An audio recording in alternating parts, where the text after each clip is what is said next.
Thank you very much. Last November, the Dáil passed a rural independent TD's motion clearing the way for cheaper electricity prices.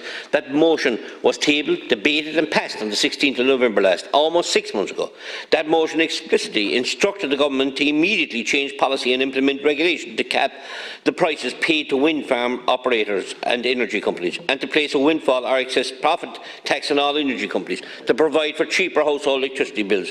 It also instructed the government to end the considerable practice of protecting the super profits of energy companies, which is driving up electricity prices for everyone. However, almost 6 months on, the public have not seen their energy bills drop because the government have failed to get their act together and implement the required changes. It is unforgivable for any government policy position to continue when it allows almost all our energy companies to make staggering profits of over 600% of their predicted earnings over the last 2 years, while Irish people are struggling to keep the lights on is totally unacceptable.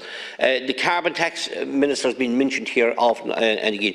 By next September, you're going to put 23 cents on the litre of petrol and 18 cents on diesel, which is going to drive up the price of food. So people can't pay their electricity bills, can't have their lights turned on and a bit of heat turned on because you're melting their pockets every which way you can. But now, with your little nod and wink fun there with the carbon tax, which is supported by Fine Gael, Fianna Fáil, the Greens, the Social Democrat, Labour, the usual cosy gang that goes on here inside the Dáil, you're going to rip the ordinary Irish people out of their money out of their pockets again. They can't afford this. You can't continue to add carbon tax, add VAT, and continue to expect people to pay for it. You didn't bring in any kind of legislation to make sure that people got their warmer homes and they got their homes heated in any fair and honest time like they were supposed to. So this motion I do support it, as it does trying to help people in these terrible difficult times.